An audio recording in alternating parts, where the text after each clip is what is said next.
Bismillahirrahmanirrahim. Assalamualaikum warahmatullahi wabarakatuh. Kita nak buat latihan kan? Semalam saya tanya tentang hukum mak lazim harfi muthaqqal.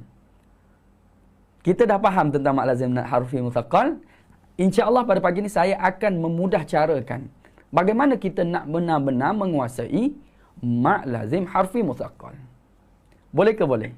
Malam sebelum ni kita belajar tentang mak lazim harfi mukhaffaf. Kita tahu setiap-tiap huruf mad yang bertemu dengan huruf mati. Tu je poin dia. Dalam satu huruf. Per huruf tuan-tuan. Bukan dalam satu huruf. Bermakna huruf bertemu huruf. Dia bukan kalimah. Bukan perkataan. Maka jelas itu adalah mak lazim harfi mukhaffaf. Hari ni macam mana kita nak kenal mak lazim harfi muthaqqal pula tuan-tuan. Mad lazim harfi muthaqqal. Kena sengit sikit. Begitu. Nampak jelas kan? Alright. Nak jatuh. Okey, pertama kita kena tahu belum Haji Ismail Mak Taib, belum ada star, tak ada star. Betul lah. Tak ada star sekarang ni. Facebook tak bagi dah. Okey, pertama sekali kita kena tahu iaitu mad. Apa dia mad? Tulis ruang komen. Panjang suara. Yang kedua adalah lazim. Kita pecahkan dulu. Kita faham dulu satu-satu makna. Lazim bermakna wajib ataupun mesti. Mesti berapa? 6 harakat. Tulis Okey, yang ketiga adalah mak lazim harfi. Harfi bermakna per huruf. Bermakna ia berlaku di awal surah. Beberapa surah yang ada. Tak banyak surah yang berlaku ni. Mak lazim harfi muthaqqal. Okey. Muthaqqal bermakna berat. Berat. Apa yang berat tu? Berat kat sini merujuk kepada cara sebutan itu berat disebabkan idgham. Berlaku idgham.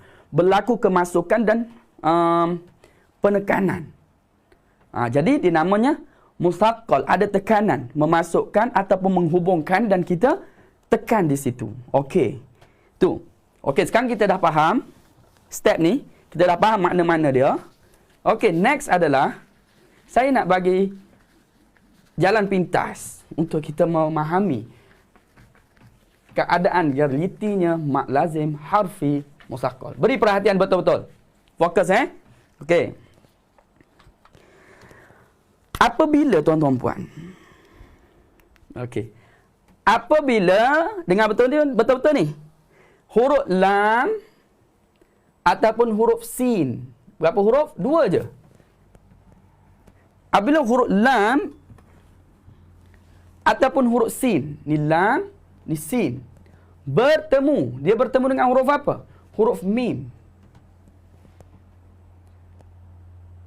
Di dalam huruf, per huruf. Huruf lam, huruf sin, bertemu dengan mim. Di dalam huruf. Maka dia jadi mak lazim harfi muthaqqal. Dan huruf lain, kebanyakannya tak terlibat. Nampak? Lam dengan sin. Apabila lam atau sin bertemu dengan mim di dalam huruf yang awal-awal tu. Okey, dia akan jadi mak lazim harfi muthaqqal. Macam mana contoh? Okey, kita tengok contoh. Contoh yang pertama adalah pada alif. Alif ni tak panjang Kita tak boleh eja macam ni alif. Yang ni beri perhatian juga. Jangan berbuih ya pada eja alif. Jangan berbuih. Saya kekok sebenarnya sikit nak menulis ni. Patut tak boleh duduk di sini. Nak alih kursi dulu. Okey. Duduk di sini baru boleh cantik sikit tulisan. Okey, alif. Kita tak boleh eja begini. Dia bukan alif. Tak, dia bukan macam tu. Dia macam ni. Satu harakat sahaja kita baca alif. Begitu. Okey. Jadi kita tengok pada contoh yang pertama. Alif, lam, mim. Okey, kita pecahkan. Alif. 1. Lam. 2. Mim. Okey. Yang ni alif, yang ni lam, yang ni mim. Dia ada 3 huruf yang dieja. Kita kena eja salah satu ni. Dia 3 huruf je, huruf alif, huruf lam, huruf mim. Dan kita eja huruf tersebut. Huruf alif ejanya macam ni, huruf lam ejanya macam ni, huruf mim ejanya macam ni. Nampak? Okey. Jadi dia jadi macam mana? Okey, kita tengok atas. Selepas daripada kita pecahkan begini, kita nampak, lebih nampak. Okey ke okey ni? Okey ke okey ni? Okey, nampak kan? Jelas kan? Okey, bila kita dah eja begini, maka kita akan nampak alif, lam, mim. Okey.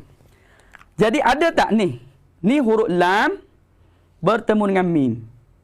Nampak? Lam bertemu dengan mim.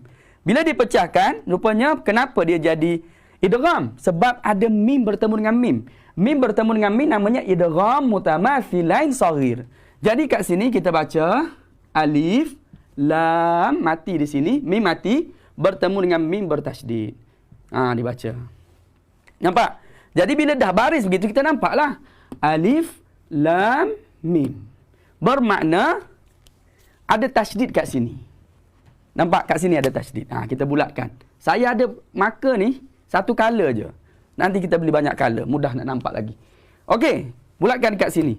Jadi kat sinilah berlakunya idgham yang berlaku musaqqal, yang disebutkan musaqqal berlaku di sini apabila mim bertemu dengan mim.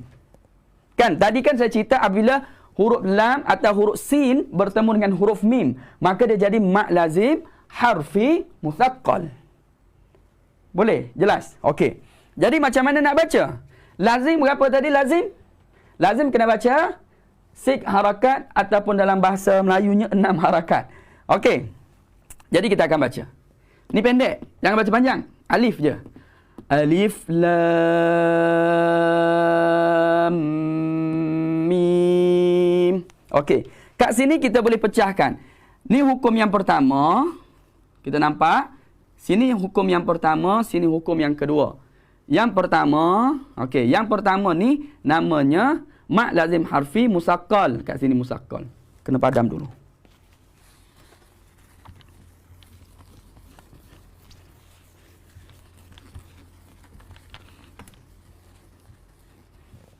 Okey. Yang pertama namanya adalah musaqqal. Yang kedua kat sini mukhaffaf. Kenapa mukhaffaf? Apabila huruf mad ya ni bertemu dengan mim mati, dia jadi mukhaffaf. Jadi yang ni baca berapa? 6 harakat. Yang ni pun kita baca 6 harakat. Wajib dua-dua 6 harakat. Cuma kenapa dia ni jadi musaqqal? Sebab berat cara sebutannya. Panjang wajib 6 harakat. Alif, ikut saya sama-sama. Alif lam mim. Kena dengung lah. Dengung tu wajib. Macam kita baca alif lam mim awal-awal tu. Alif lam mim. Dengung lah. Awal surah Baqarah tu. Kena dengung. Ramai orang tak perasan hukum dengung ni. Bila ada idgham wajib dengung. Jadi apa yang kita perlu jaga? 6 harakat dan juga dengung. 2 benda. 1, 6 harakat. 2, kena jaga dengung. Ni mandatori belaka ni. Tak boleh mengelak. Kalau kita baca bukan macam tu, orang panggil kita tak pandai baca Quran lagi. Jangan memalukan diri sendiri, tuan-tuan puan. Nampak? Okey, berapa benda kena jaga? 2. Pertama 6 harakat, kedua kena jaga dengung pada idgham. Boleh? Okey, next contoh. Kita pergi kepada contoh yang seterusnya. Yang ni contoh huruf lam jumpa dengan mim. Dia ada lagi satu contoh, iaitu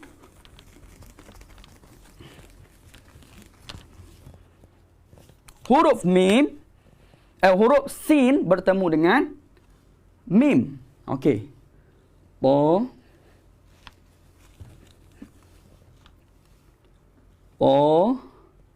Sin, mim. Ada tak dalam Al-Quran? Ada. Dalam Al-Quran ada ta, sin, mim. Okey, kita tengok macam mana cara bacanya. Okey, kita pecahkan dulu. Pecahkan dulu pertama. Kita pecah kat bawah ni dulu. Ta, sin, mim. Okey, kita bubuh baris. Ta, sin, mim. Okey, nampak? Alright. Pertama, ta. Ta, dieja. Sama dengan 2 harakat. Kedua, sin.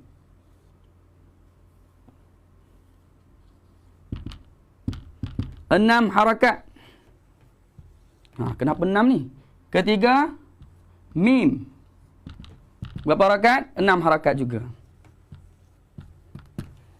Okey, kita tengok.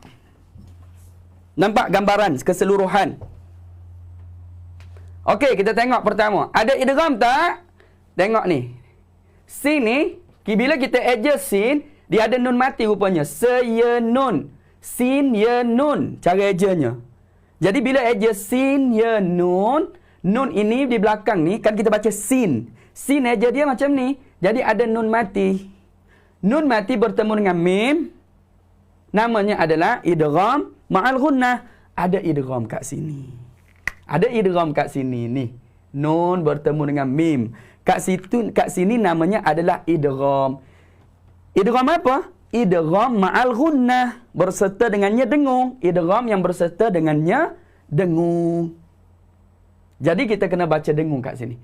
Jadi bila kita baca dengung, kita akan baca sin. 6 harakat. Sebut sin je. Si je. 6 harakat tu si sahaja. Si. Nun ni tak masuk lagi. Si sahaja. 6 harakat tu. Sin.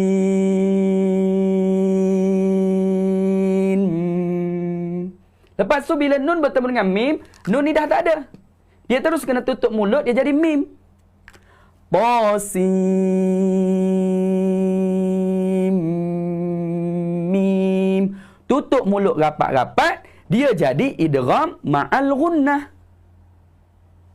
Boleh? Kena dengung 2 harakat.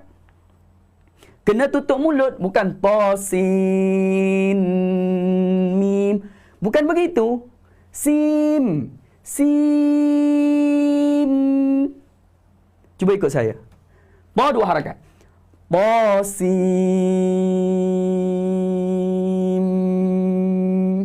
Lepas habis 6 harakat, terus kita tutup mulut, dengung 2 harakat pula. Okey, boleh? Jom kita buat sama-sama. Ta, sin,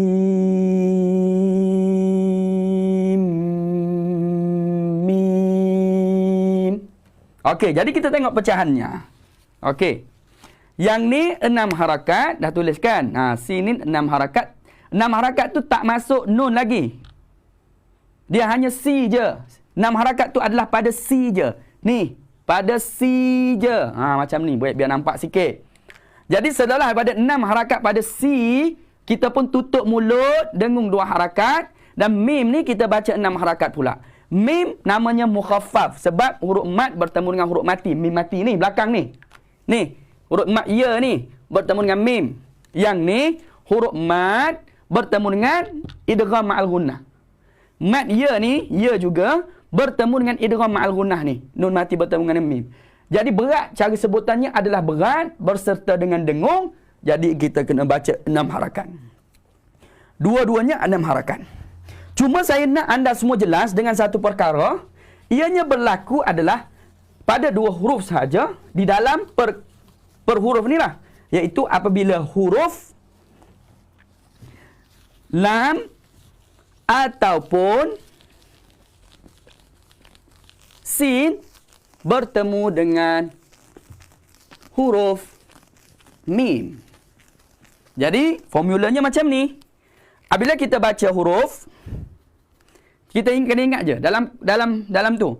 Apabila huruf alif lam, contoh alif lam mim kan, ada lam, ada mim, mak lazim harfi mukhaffaf. Ta, sin, mim. Ada sin, ada mim. Bermakna itu adalah mak lazim harfi mukhaffaf. Ini formula dia tuan-tuan puan. Ini formula dia. Jadi kita tak payah keliru lagi. Nak pecahkan dulu huruf macam tadi kan. Itu hanya gambaran. Tapi kalau kita dah faham, ada lam, ada sin. Lepas lam dengan sin kita tengok dia jumpa huruf apa-apa. Kalau dia jumpa huruf mim, confirm. Mak lazim harfi muthaqqal. Ingat yang tu sampai mati. Ini adalah formulanya. Untuk kita mengenali mak lazim harfi musaqqal di dalam bacaan Al-Quran kita. Ketika kita baca awal surah sahaja. Dan kebanyakannya adalah mak lazim harfi mukhaffaf. Mak lazim harfi mukhaffaf. Kita jumpa macam kita jumpa yang hari tu kan surah Maryam tu kan yang panjang. Kaf ha ya ain sad. Sad semuanya adalah mak lazim harfi mukhaffaf. Kenapa hanya huruf lam dengan mim je? Kerana huruf mim, huruf lam, dia ada mim. Kerana huruf sin, ada nun. Dua ni dan jadi hukum idgham al-gunnah ni. Kan? Kan ada ejem mim macam ni. Ejem mim pula, ejem lam. Okey. Ejem lam. Ada mim. Ejem sin, ada nun kan? Sebab dia ada mim dengan nun. Okey. Mim dengan nun pula mesti jumpa dengan huruf mim. Tu yang jadi tu. Begitu. Boleh ke boleh? Ada kekeliruan lagi? Kalau ada kekeliruan, sila komen sikit. Nak tengok